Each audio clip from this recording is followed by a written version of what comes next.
Le chat botté. Il était une fois, il y avait un ogre maléfique. Il était extrêmement dangereux et avait le pouvoir spécial de se transformer en animal. Il avait l'habitude de se transformer en un animal dangereux et de chasser les habitants du village voisin pour son repas. Les habitants de ce village avaient peur pour leur vie. Personne ne savait d'où ils vivaient ni d'où ils venaient, sauf un chat du village nommé Pouce. Pouce était le chouchou d'un vieux meunier du même village. Le meunier avait 3 fils. Les 2 frères aînés étaient très paresseux et ont laissé la plus grande partie du dur labeur aux plus jeunes. Quand le père est mort, tout ce qu'il possédait était partagé entre ses fils. Le moulin qu'il a laissé au fils aîné, l'âne au second, et au plus jeune, il a laissé son cher chat, Pouce. Les frères aînés laissèrent le plus jeune seul, et il était donc très malheureux. Il dit : « Hélas, ce chat ne me sert à rien et je suis trop pauvre pour le nourrir. » Pendant qu'il était assis et pensait à ce qu'il devrait faire pour se procurer du pain et du beurre, Pouce sauta et dit : « Ne vous inquiétez pas, maître, je vais prendre soin de vous. » Le fils du meunier n'en croyait pas ses yeux, et les frottant de surprise, il dit : « Tu peux parler ? Ton père me confia à toi parce que je peux faire beaucoup d'autres choses, si tu fais ce que je te dis de faire. » « Que puis-je faire ? » « Achète-moi seulement un chapeau, une paire de bottes et un grand sac.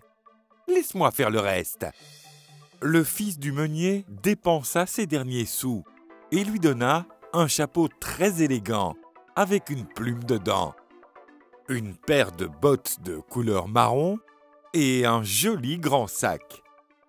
Le chat enfila alors sa paire de bottes et son chapeau, prit son sac et se dirigea aussitôt vers la jungle.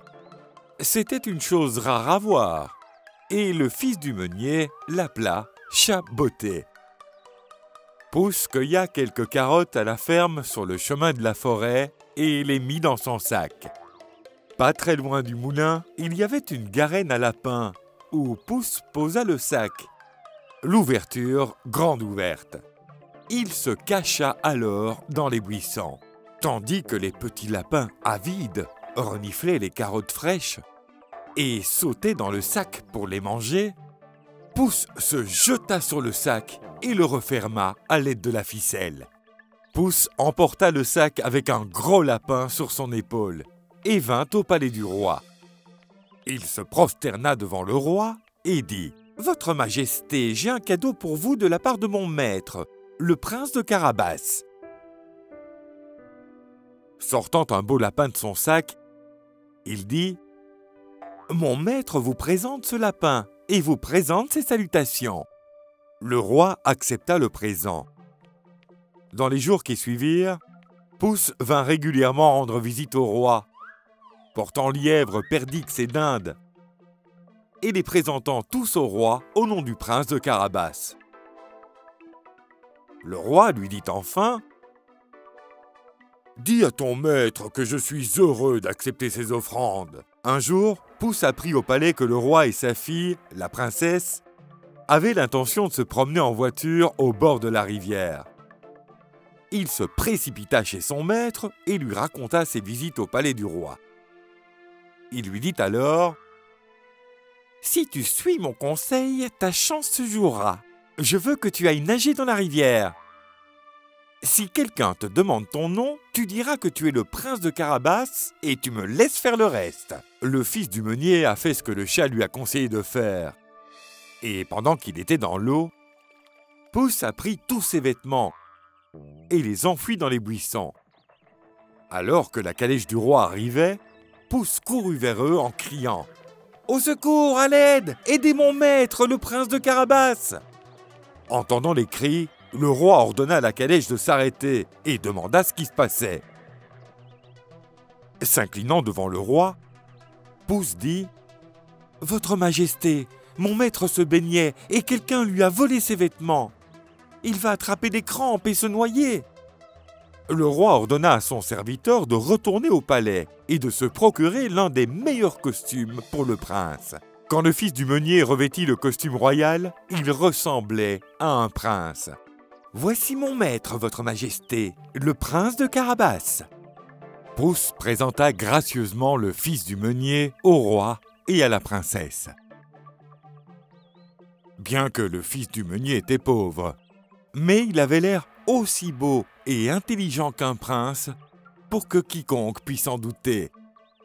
Le roi l'invita à s'asseoir dans son carrosse et lui dit qu'il le reconduirait chez lui. Pouce dit au cocher où aller et courut devant la voiture à travers le champ. En chemin, Pouce rencontra des planteurs. Il les prévient. « Si le roi vous demande à qui appartiennent ces champs, dites qu'ils appartiennent au prince de Carabas. Si vous ne le dites pas, le roi vous découpera en morceaux. » Les planteurs furent si effrayés qu'ils promirent d'obéir au chat. Pouce avertit tous ceux qu'il rencontra en chemin. Le roi, qui passa un certain temps après, voulut savoir. Et il demanda « À qui appartiennent ces beaux champs ?» Les planteurs répondirent « Au prince de Carabas !» Le roi fut très content et se tourna vers le fils du meunier et lui dit « Vous possédez une belle propriété. » En avançant, le chat intelligent atteignit l'immense château, où il savait que l'ogre vivait. Bien que terrifié, il entra dans le château avec audace et dit « Oh, grand ogre, je suis un grand admirateur de vos pouvoirs. » L'ogre était content de l'entendre. Pouce ajouta « Cher, j'aimerais voir votre palais d'ogre. »« Oui, bien sûr !» répondit l'ogre avec fierté. En un éclair, l'ogre se transforma en lion et rugit fort. « C'est incroyable que vous puissiez devenir aussi grand qu'un lion. Mais pouvez-vous aussi devenir une petite créature comme une souris ?» Pouce demanda courageusement à l'ogre. « Ce n'est pas du tout un problème !» dit l'ogre vaniteux, et il se changea en une petite souris. Le chat se jeta sur la petite souris et l'engloutit sur place. À ce moment précis, le carrosse du roi s'arrêta au château de l'ogre. Pouce sortit et, s'inclinant très bas, dit « Accueillez votre majesté au château du prince de Carabas !» Le roi, la princesse et le fils du meunier entrèrent dans le château avec Pouce et prirent place pour un grand festin. Le roi fut très satisfait du fils du meunier et le trouva si bien assorti à la princesse. Il se tourna vers le fils du meunier en disant « Veux-tu épouser ma fille ?